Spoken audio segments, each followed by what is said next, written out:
Metal is surprisingly heavy when it hits you. I was sitting at the head of the mahogany dining table, reaching for a bread roll, when a silver dinner fork spun through the air and struck me hard on the collarbone. It didn't break the skin, but the dull thud echoed in the suddenly silent room. I looked down at the fork landing in my lap. Then I looked up. Across the table, my 7-year-old niece, Bella, was smirking. It wasn't a child's mischievous grin. It was a look of pure, learned contempt. "Bella," my brother David gasped, half rising from his chair. "What are you doing?" But before Bella could answer, she looked at her mother, my sister-in-law, Veronica. She looked for approval. And then, she pointed a greasy finger at me and screamed the words that would end this family dinner, and eventually, their lifestyle. "Why is she eating with us?" Bella shrieked. "Mom says the help eats in the kitchen. Mom says she's just a servant." The room went dead silent. I looked at Veronica. I expected her to be mortified. I expected her to correct her daughter. Instead, Veronica took a sip of her Pinot Grigio, shrugged, and let out a small, cruel laugh. "Well," Veronica said, smoothing her napkin, "kids say the darndest things, don't they? But honestly, Elena, you do look a bit out of place at the grown-up table. Maybe you should check on the dessert." My collarbone throbbed where the fork had hit me. I didn't pick up the fork. I didn't check on the dessert. I stood up. I smoothed down the front of my dress, a dress that cost more than Veronica's entire wedding, and I smiled. "The help," I repeated softly. "Yes," Veronica sneered. "Now sit down or go away. You're ruining the vibe." I didn't sit down. Because Veronica didn't realize that the roof over her head, the chair she was sitting in, and the wine she was drinking were all paid for by the help. And the help was about to quit. To understand why my 7-year-old niece treated me like a scullery maid, you have to understand the lie I've been living for the past 5 years. My name is Elena. I'm 32. To my family, specifically my brother David and his wife Veronica, I am poor Aunt Elena. I drive a 2010 Volvo station wagon. I wear simple black t-shirts and trousers. I live in a small studio apartment in the city. When I come over for holidays, I'm always the one washing the dishes, taking out the trash, and babysitting the kids while the adults drink cocktails. Veronica loves this dynamic. She thrives on it. She is the kind of woman who needs someone to look down on to feel tall. She married my brother, David, who is a good man but spineless. He works in middle management at a logistics firm. Veronica doesn't work. Her full-time job is image maintenance. They think I'm a struggling freelance artist. They think I scrape by, month to month. They think the occasional checks I send them for birthdays are my entire savings. Here is the truth. I am the founder and majority shareholder of Lumina & Co., one of the most successful high-end interior design firms on the East Coast. I don't just pick out curtains, I design lobbies for Ritz-Carlton hotels. I consult for billionaires in Dubai. My net worth is in the mid-8 figures. That small studio I live in? It's a 3,000 square foot loft in Tribeca that was featured in Architectural Digest last month under a pseudonym. Why do I hide it? Because money changes people, especially family. When I started making real money 10 years ago, I saw how my cousins acted. I saw the greed. So, when David met Veronica, I kept my mouth shut. I wanted to see if she loved him, or if she loved the idea of status. Spoiler alert, she loves status. 3 years ago, David and Veronica were about to be evicted. David had made some bad investments.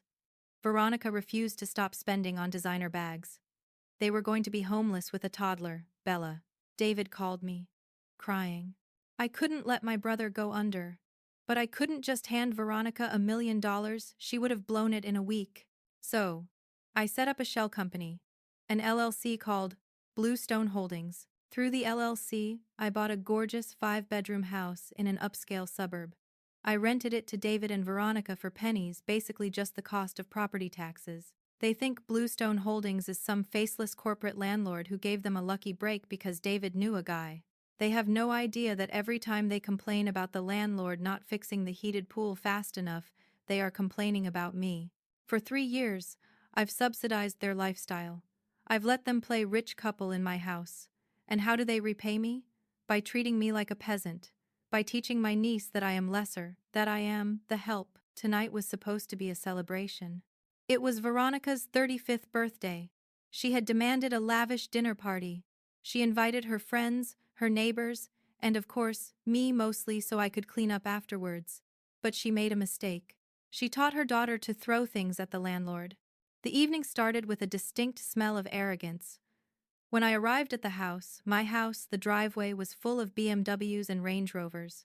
I parked my old Volvo on the street, so I wouldn't ruin the aesthetic. As Veronica had texted me earlier, I walked in carrying a gift. It was a vintage silk scarf, tasteful and expensive, but understated. Veronica snatched it from my hands at the door. She didn't even open the box. She just tossed it onto a pile of gifts in the hallway. "Oh, hey Elena," she said, looking over my shoulder to see if anyone more important had arrived. "Listen, the caterers are running behind. Can you go into the kitchen and start plating the appetizers? And try to stay out of the way of the guests, okay? You're dressed a little drab." I looked down at my outfit. A simple black cashmere sweater and tailored trousers. It was old money chic, but to Veronica, if it didn't have a giant gold logo, it was trash. "Happy birthday, Veronica," I said dryly. "I'm a guest, actually, not staff." She rolled her eyes. "Don't be difficult, just help out. It's the least you can do since you didn't chip in for the party costs." I went to the kitchen.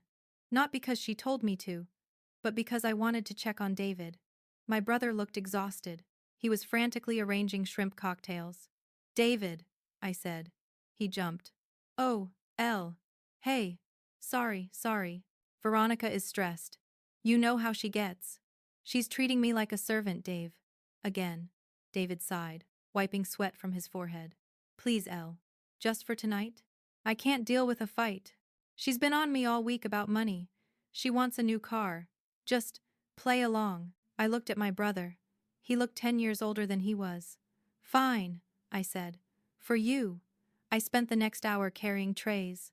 Veronica's friends, a gaggle of women with too much filler and not enough manners, ignored me completely. "More champagne."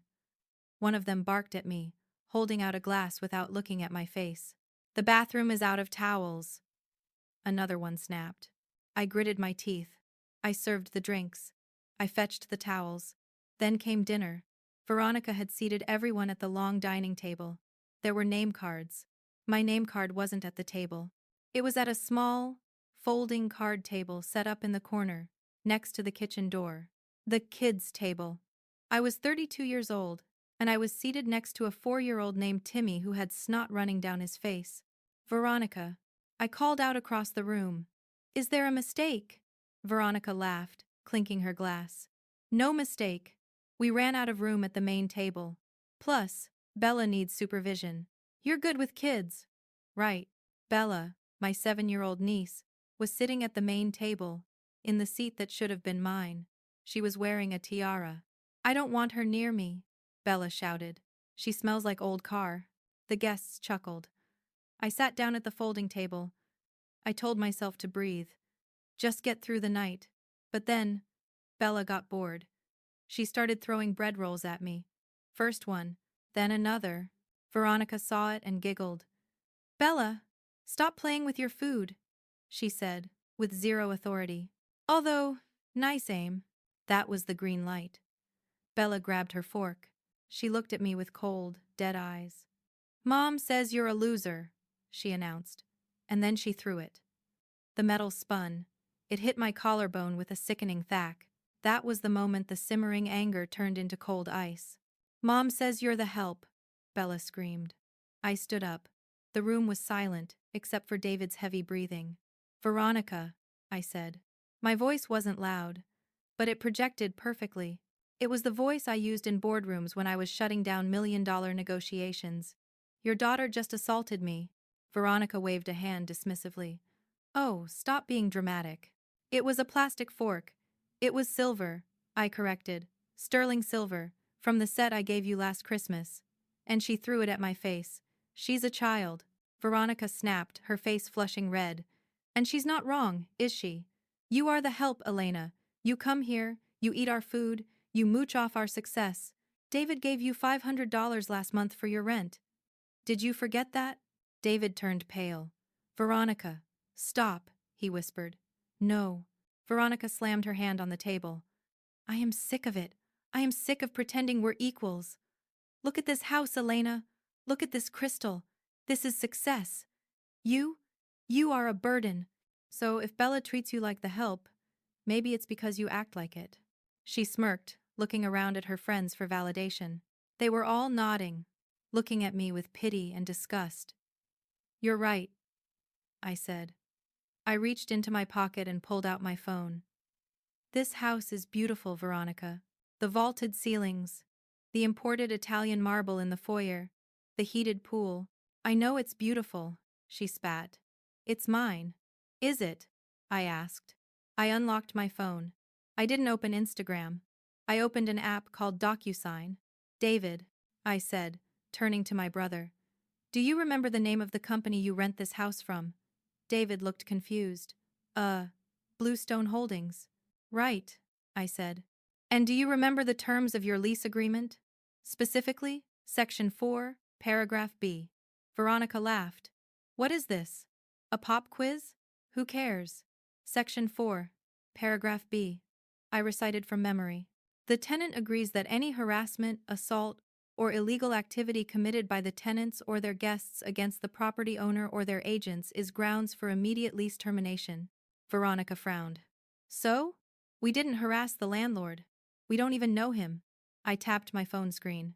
I pressed a button that said, Cast to device. The giant 85-inch OLED TV mounted on the wall behind Veronica flickered. Suddenly, my phone screen was mirrored on the TV for everyone to see. I opened the Bluestone Holdings corporate folder.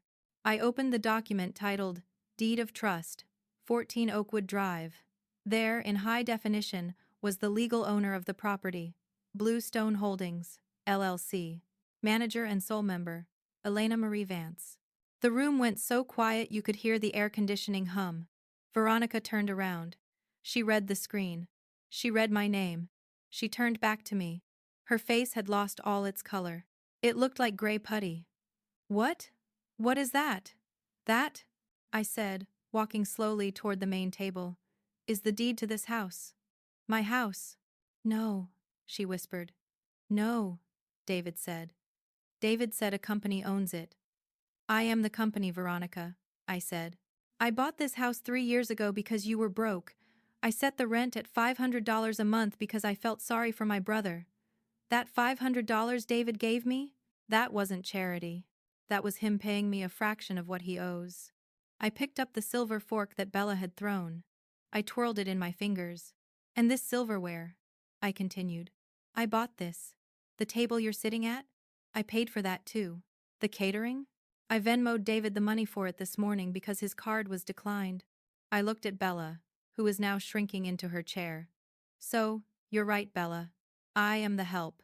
I'm the one who helps you have a roof over your head. I'm the one who helps you eat. But you know what happens when you treat the help like garbage. I turned to Veronica. They quit. Veronica stood up, her knees shaking. Elena, wait. This is a joke, right? You're pranking us. Do I look like I'm joking? I asked. I swiped on my phone. A new document appeared on the TV. Notice to vacate. This is an eviction notice, I said calmly. You have 30 days. That is the legal minimum I have to give you. But honestly, I don't want you in my house tonight. You can't do this, Veronica shrieked, the tears finally starting. We have guests. It's my birthday. And you spent your birthday humiliating the person who keeps you alive, I said. Get out, David, she screamed at my brother. Do something. David stood up. He looked at his wife. He looked at the daughter who had just thrown a fork at his sister. Then he looked at me. She's right, Ronnie, David said softly. What? Veronica gasped. She's right, David said, his voice gaining a tiny bit of strength. You treat her like dirt. I told you to stop. I told you she does everything for us. But where will we go? Veronica sobbed. We can't afford a hotel. We have no money. I know, I said cold. Maybe you should sell some of those designer bags. I hear the resale value is decent. I turned to the guests. Party's over, I announced. Everyone out. Now. It was a stampede.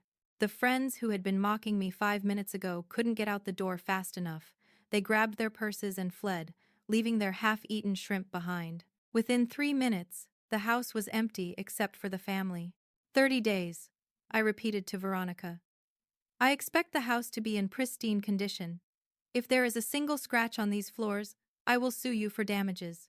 And since I know you can't pay, I'll garnish David's wages until he retires. Veronica fell into her chair, sobbing into her hands. Bella started crying because her mom was crying. I felt nothing. No guilt, no sadness, just the cool, clean feeling of a contract terminated. I walked over to the pile of gifts in the hallway. I picked up the silk scarf I had brought. I'll take this back, I said. It wouldn't match your new lifestyle anyway. They moved out 28 days later. They are currently living in a 2-bedroom apartment about 40 minutes outside of town. It's a nice place, but it's not a mansion. There is no pool. There is no help. Veronica had to get a job.